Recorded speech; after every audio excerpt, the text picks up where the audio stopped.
Focus. Ideate. Innovate. Enable.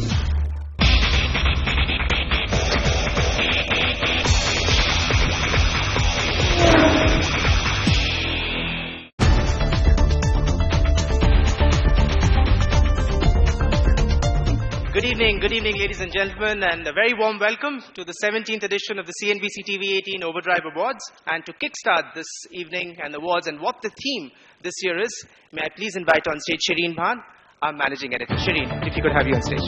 Thanks.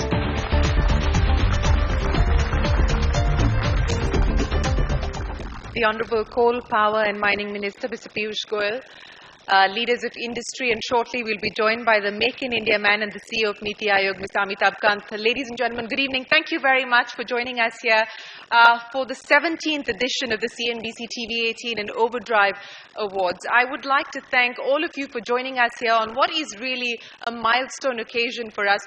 As we sit here this evening, ladies and gentlemen, I ask all of you as leaders of the auto industry that what we need today is to think of unique solutions. What we need to think today are solutions that are relevant for India, but those that are built on the foundations of world-class technology. Low cost is simply not going to be good enough for the 21st century. Sustainability has to be a core pillar of our strategy. And that is why we at CNBC-TV18 invite you this evening to sign the SMART Pledge. Because as the world, we know, is not given to us by our parents, but it's on loan to us from our children. So I think it is incumbent on each one of us to sign this pledge today and try and attempt to do a new way of putting our products in the market, creating sustainable brands, and going about doing things differently. Once again, on behalf of everybody at OVERDRIVE and at CNBC-TV18, I'd like to thank all of you for joining us here this evening. Congratulations for what you've achieved. Congratulations for what you are about to achieve as well. Before we go any further, here's a look at the overarching theme for OVERDRIVE this year. Future technological development in the Indian automotive industry will be driven by changing demands in the core areas of fuel efficiency, emission reduction, decongestion, safety, durability, cost optimization, and innovative features. Mobil presents the 17th CNBC-TV18 OVERDRIVE Awards, India's most authoritative automobile awards, honoring India's best-in-class automobiles.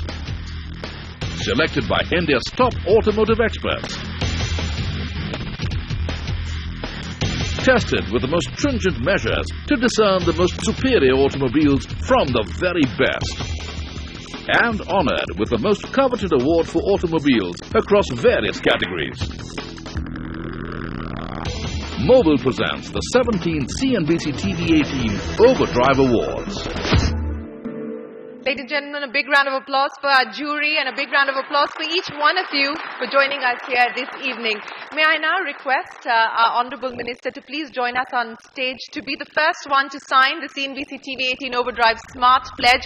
You were the inspiration behind this, Mr. Goyal, so please come up on stage and be the first one to sign the CNBC-TV18 OVERDRIVE SMART Pledge.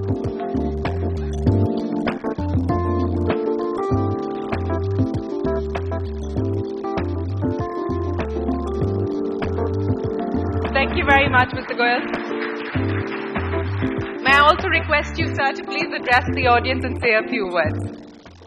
Thank you very much, ma'am. Distinguished ladies and gentlemen, I am very delighted that CNBC has not only completed 17 years, but is entering into its 18th year. So maybe we will see them maturing even more in the years to come to become a vibrant powerhouse of knowledge.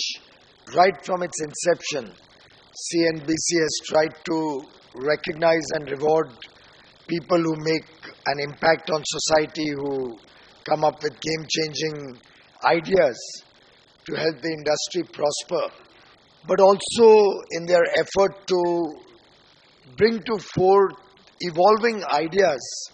I think this is a very good platform. My compliments that you're picking up a pledge to go smart in the automobile sector.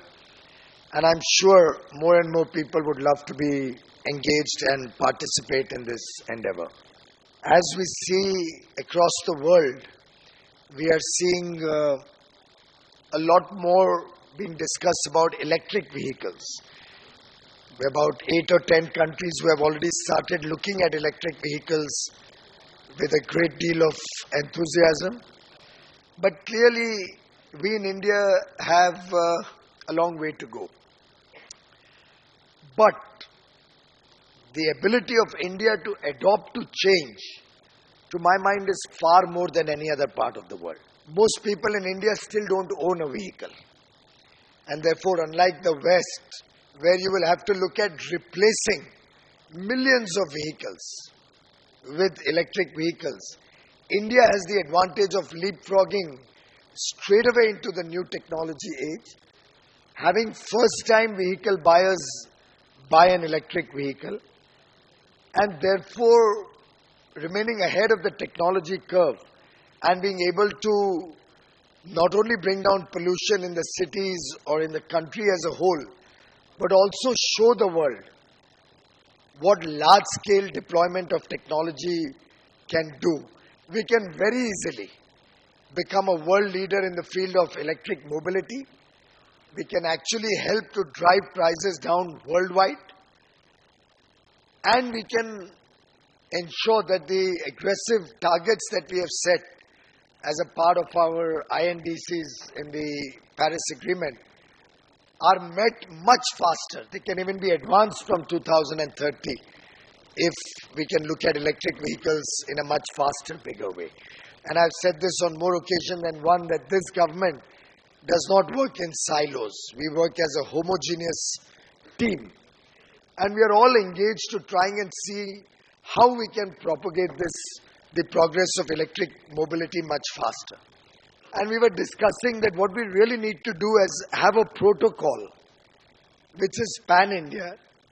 The protocol makes sure that the entire technology backbone is universal in the entire country. And if we run the program smart and we run it to scale, to my mind, these vehicles can be made much cheaper than the petrol or diesel vehicles today. To my mind, let's take this opportunity of the 17th OVERDRIVE Awards to reorient our mindset, to reorient our thinking, and see how we as collective industry can change the way we view the future of India, mobility in India. I hope all the players in the automobile sector who are present here or may not be present here start seeing what needs to be done, coming up with a holistic vision for the industry, get together on a common platform so that government can play the role of a facilitator, develop the protocols as the industry likes. We'll be happy to adopt it.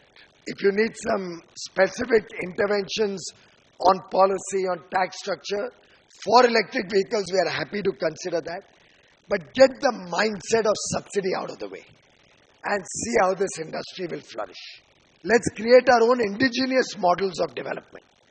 Let's create our own plans, aggressive plans.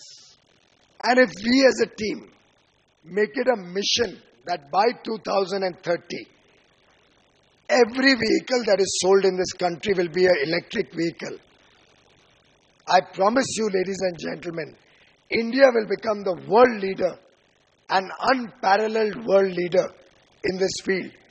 And that is the vision we should all aspire for. Thank you.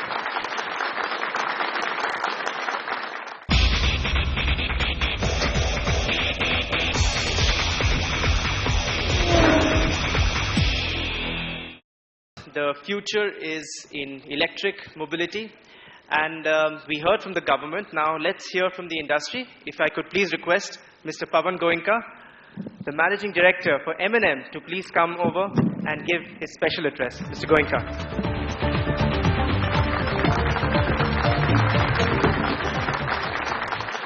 I'm delighted to get this opportunity to speak at this prestigious forum that we have here. From the time that our beloved vehicle, Scorpio, got this award 14 years ago, the car of the year, our industry has traveled a long distance. No matter what aspect you look at technology, you look at design, you look at quality, you look at affordability, you look at customer service, in all these areas. But I do believe that going forward, we will see twice as many changes happening in half as much time. The pace of change is bound to quicken. Sarin asked me to talk about future of mobility with a special emphasis on electric vehicles. My belief in EV is known. Mahindra's belief in EV is known. That's the reason we bought Mahindra Reva 6 years ago. But the problem is that in spite of being a very promising segment for a long time, electric vehicles have underdelivered on the promise that they have made. Zero tailpipe emission, lower CO2 emission are of course attractions for electric vehicles. High cost, limited driving range, no availability of charging infrastructure are clearly the distractor for electric vehicles. We also know that probably nothing has taken more R&D dollars in automotive industry in the last 5 to 10 years. Billions of dollars have been spent on how to develop electric vehicles, how to make them affordable, and all the related technologies. A wide range of products are available today.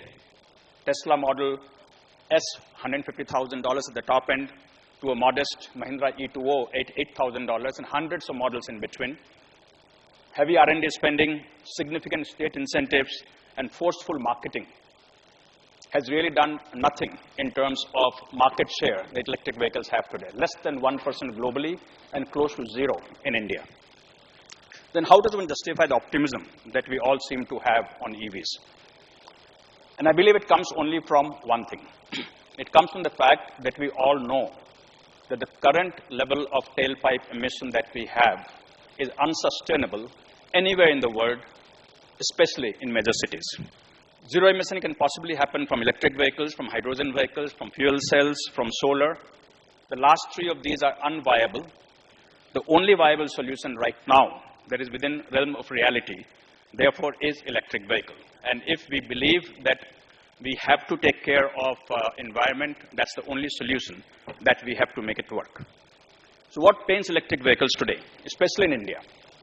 There are four broad concerns. There's a concern over driving range and charging infrastructure that does not exist. There's a concern that in a power-starved, energy-starved country, how can we afford to have electric vehicles that will draw from the grid? There's a concern that EVs are very expensive. And there's a concern that well-to-wheel, the greenhouse gases emitted by electric vehicles are higher than they are with conventional vehicles. Some of these require technology breakthrough. Some of these require just perception change. And some of these require a resolve from the industry and the government to work together to find a fix.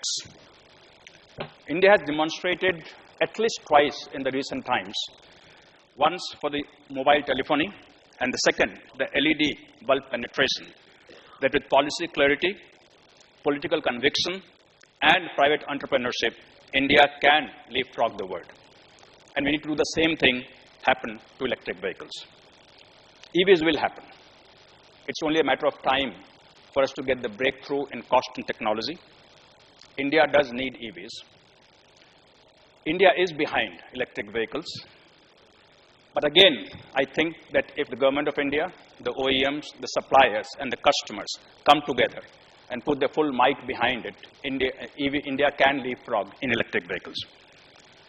But one more thing I want to add to it, that India must focus on having its own technology and product IPR, and not just import electric vehicles. Yes, we are behind, and therefore, if we were to depend on our own technology, developed in India, we probably will take another 12 to 18 months to get there.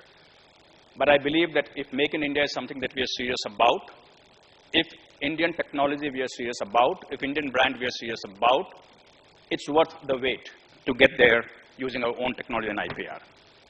So what is needed? I think all stakeholders have a role to play. Starting from Government of India, the farmers scheme, the UAY R&D spending, the solar mission, all of these are extremely encouraging initiatives. All that we are looking for from the Government of India is to continue with the farmers scheme as announced for, say, 5 years. For the OEMs need to invest in electric vehicles, have to believe in electric vehicles first, in the technology.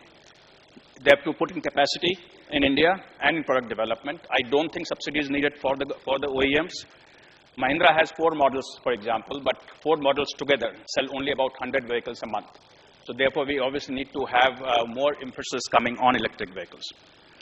The OEMs also have to come up with new business models, maybe car sharing, maybe leasing of batteries or vehicles, perhaps develop vehicles, new kind of vehicles for last mile connectivity using electric vehicles, using quarter cycle definition. Next role is for taxi aggregators like Olas and Ubers. They spend a lot of money in subsidizing the drivers, the consumers. Some of this can be directed towards electric vehicles to help the drivers find electric vehicles to be more justifiable than what they do today. Finally, suppliers. Right now, there is no work happening by suppliers on electric vehicles.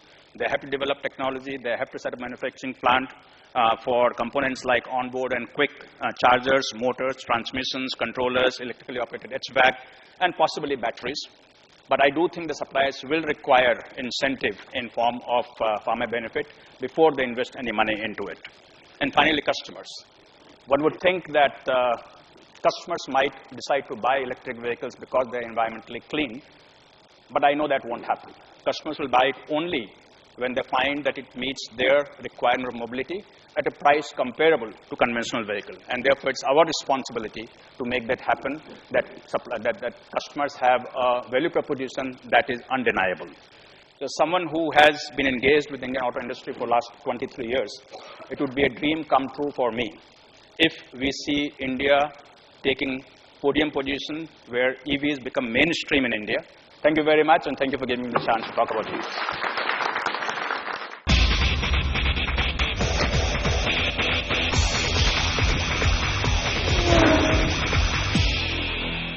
Next, we are going to hear from another industry voice, ladies and gentlemen, and his is actually one of the companies that has made India's first performance electric motorcycle.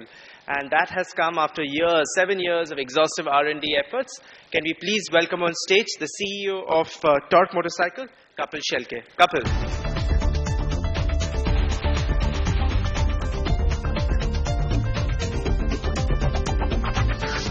We're the youngest automotive company right now in India.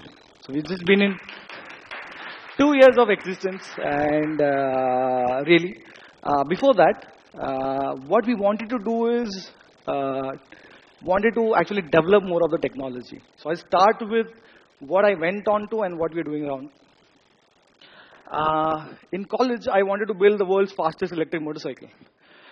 We didn't have millions of dollars, I just had millions of rupees. But I had a dream and saying, let's build an electric vehicle which is very fast, the world's fastest. I just had a dream.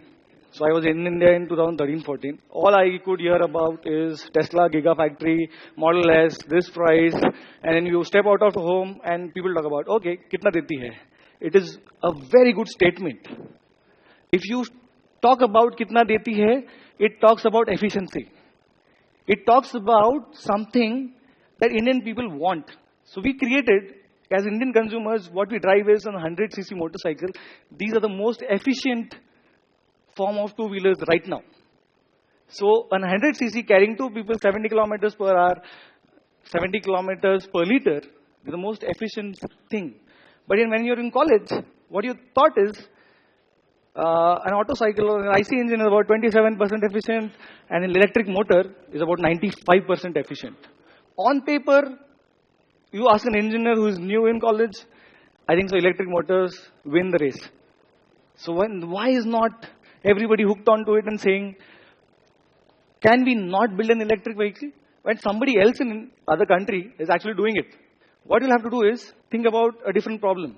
I saw 3 problems, 3 buckets that are right in front of you. One is range. Every consumer will ask you, range, charging speed, and speed. So let's solve a certain problems. Even if the consumer wants to actually ride the motorcycle, it has to be aspirational. You cannot tell him it is 25 kilometers per hour maximum. He'll not buy it. Speed, we wanted to create 100 kilometers per hour. Why this is because I think that is more than enough in India. You can go still faster. This is my slowest motorcycle that I built. But you can, for India, this is where the speed of a commuter or an aspirational model should end at. A motor, 6 kilowatts, only 6 kilos. We've created that. When you create something, I think it's the most enjoyable part is you have to like create the technology aspect of it. And then there is a battery pack that has to actually sustain that speed. So we created a grounds-up battery box. So it's as energy dense as the most automotive manufacturers could make. This battery can actually take you about 100 kilometers per hour and 100 kilometers on a single charge. So I think long range is 100 kilometers for India. You'll have to create small charging pockets inside the city where they actually only top up and the fast chargers are needed outside the city. But when you're saying outside the city, 30 minutes charge, yes, we can create that. So we actually we developed a fast charger in-house. And last thing I would want to say is, it's a very good statement that I've recently come across. So you have to make something new. You can't rely on those same old things. And I feel the future is not electric. It's already here. Right now, thank you.